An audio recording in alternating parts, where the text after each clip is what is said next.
Hello friends, good morning. और मैं आशा करता हूँ कि अब आप सभी स्वस्थ होंगे, मस्त होंगे। और आज हम पढ़ने जा रहे हैं कक्षा 10 संस्कृत संस्कृत का दूसरा चैप्टर। इसका नाम है बुद्धिर्बलवती सदा। बुद्धि हमेशा बलवान होती है। तो देखते हैं इस पाठ का हिंदी अर्थ। अस्ति देवलाख्यो ग्रामः, एक देवल नामक गांव है। तत्र राजसिंह नाम राजपुत्रः वसति स्म। वहाँ राजसिंह नामक एक राजा का पुत्र रहता था। एकदा केनापि आवश्यककारेण तस्य भार्या बुद्धिमती पुत्रोदयोपेता पितृगृहं प्रति चलिता।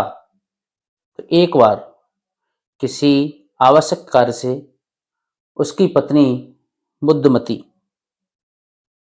दोनों पुत्रों को साथ लेकर पिता के घर की ओर चलती है या जाती है। मार्गे गहन कानने सा एकम व्याघ्रम ददर्श। और मार्ग में घने जंगल में उसने एक बाघ को देखा। सा व्याघ्रमाकच्छन्तं दृष्ट्वा दाष्ट्रयात् पुत्रोच्चपेटया प्रहर्त्य जगाद। और वह या उसने बाघ को आते हुए देखकर दृढ़ता से अर्थात थोड़ा तेजी से दोनों पुत्रों में थप्पड़ मारते हुए बोली कि कथम एक कशो व्याघ्र वच्चड़ाए कलहम करो था, कि क्यों एक एक बाघ खाने के लिए झगड़ रहे हो। अयम एक द्विभज्य वज्यताम, यह एक है, दोनों बांट कर खा लो। पश्चात अन्योग द्वितीय कश्य लक्ष्यते, बाद में कोई अन्य दूसरा बाघ देखा जाएगा। इति श्रुत्वा व्याघ्रमारी काचिद्यमिति मत्वा व्याघ्रो भयाकुलो चितो नष्टः। और ऐसा सुनकर कि बाघों को मारने वाली ऐसा मान करके वह बाघ भयभीत होकर वहां से भाग गया। निज बुद्धया विमुक्ता सा भयात व्याघ्रस्य भामिनी, अन्योपि बुद्धिमान लोके मुच्यते महतो भयात्। अर्थात वह बुद्धिमती अपनी निज बुद्धि से और बाघ के भय से मुक्त हो गई।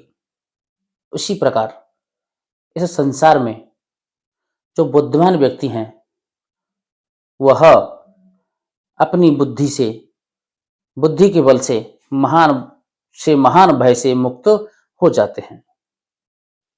भयाकुलम व्याघ्रम दृष्ट्वा कश्चित धूर्तः शृगालः हसन्नाह। कि भयभीत तो बाघ को देखकर कोई धूर्त सियार हंसते हुए बोला, भवान कुतः भयात पलायतः, कि आप कहां से भयभीत होकर भाग रहे हो। तो जम्मुक कहता है, गच्छ गच्छ जम्मुक, सॉरी व्याघ्र कहता है कि गच्छ गच्छ जम्मुक त्वमपि किंचित गूढ़ प्रदेशम, कि जाओ जाओ सियार, तुम भी किसी गुप्त स्थान पर छुप जाओ। ये तो क्योंकि व्याघ्र मारिती या शास्त्र श्रूयते, कि बाघों को मारने वाली जैसा शास्त्रों में सुना था, तया अहम हंतुम आरब्धः, उसने मुझे मारना प्रारंभ किया, या वह मुझे मारने के लिए दौड़ी, या उसने मुझे मारना प्रारंभ किया।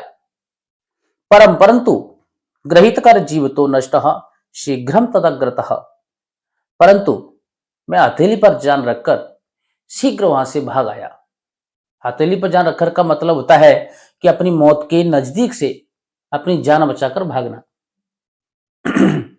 श्रगालः, तो सियार ने कहा, व्याघ्र, यह वाघ, त्वया महत्कौतुकम आवेदितुम यद मानुषादपि विवेशी, कि तुमने बड़े आश्चर्य की बात बताई कि तुम मानव से भी डरते हो। व्याघ्र, तो बाघ ने क्या कहा?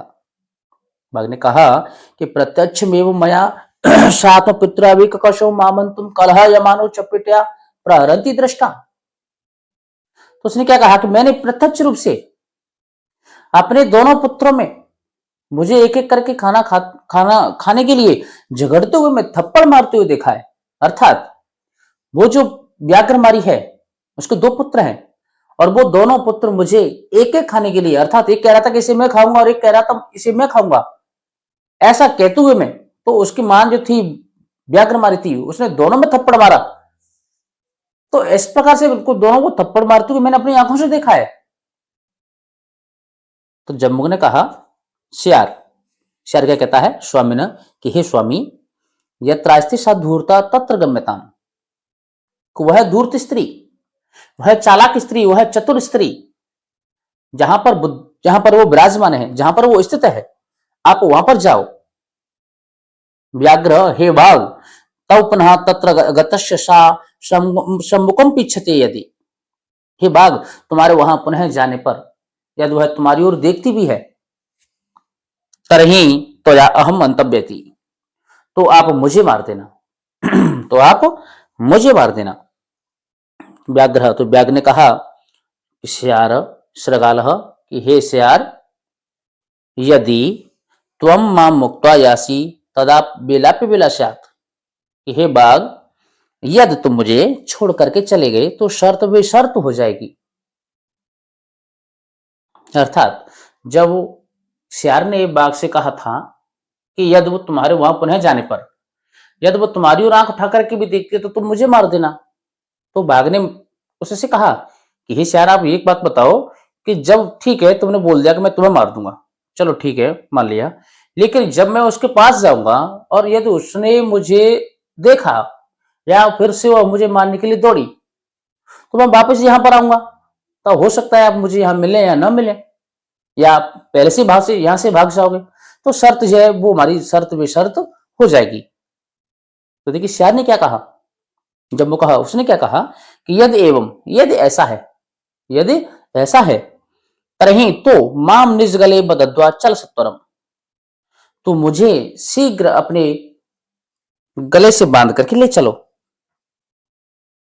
सह व्याघ्र तथा कृत्वा, वह वाघ वैसा ही करके काननम यजो, जंगल चले गए। सृगालेन सहितम पुनर्यांतम व्याघ्रम दूरात दृष्टवा बुद्धिमती चिंतितवती। और श्यार सहित पुनः बाघ को दूर से, अब पुनः बाघ को आते हुए दूर से देखकर बुद्धिमती ने सोचा, क्या सोचा? उसने सोचा कि जम्मुक कुत्सोत्साह व्याघ्राद कथम उच्चता। कि जम्मुक के द्वारा अर्थात श्यार के द्वारा जो उकसाए गए बाघ से अब कैसे बचा जाए। परम प्रत्युत्पन्नमति शायद जम्मुकुम वाचिप्य अंगुल्या तर्जयंती वाच। परंतु वह बुद्धिमती उस श्यार की ओर उंगली उठा करके उसको डांटती हुई बोली, क्या बोली कि रे रे धूर्त, कि हे धूर्त श्यार, त्वया दत्तम अहम व्याघ्रम त्रयम पुरा। कि पहले तुमने मुझे 3 बाघ ला करके दिए थे। हे श्यार, हे बाघ, पहले तुमने मुझे या मेरे लिए 3 बाघ ला करके दिए थे।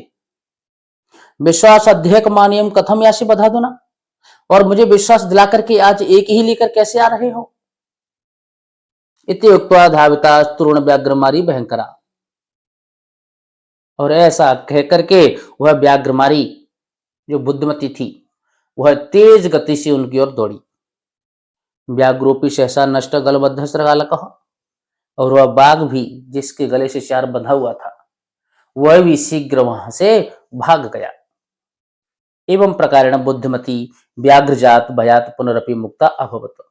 इस प्रकार वह बुद्धिमती बाघ के भय से पुनः भी मुक्त हो गई। अतएव उच्यते, इसलिए कहा जाता है कि बुद्धिर बलवती तन्वी सर्वकार्येषु सर्वदा। कि हे कोमल अंगों वाली बुद्धि, कोमल अंगों वाली बुद्धि सभी कार्यों में श्रेष्ठ होती है। तो दोस्तों इस प्रकार से हमारा ये कक्षा 10 का दूसरा पार्ट भी कंप्लीट हो चुका है। और आप इसकी सहायता से, आप जो बच्चे विद्यालय में पढ़ने नहीं जाते हैं, घर बैठ कर के 10th क्लास करना चाह रहे हैं या कर रहे हैं, या किसी भी कारणवश उनका पाठ छूट गया है, उनका पाठ स्कूल में उन्होंने नहीं पढ़ पाया हो, तो वो इस वीडियो के माध्यम से उसे आप पूरा कर सकते हो। और आपको हमारे पाठ का जो हिंदी अर्थ है वो कुछ समझ में आया हो, वो अच्छा लगा हो, तो प्लीज़ हमारे चैनल को सब्सक्राइब करें, लाइक करें और उसको शेयर करें। धन्यवाद।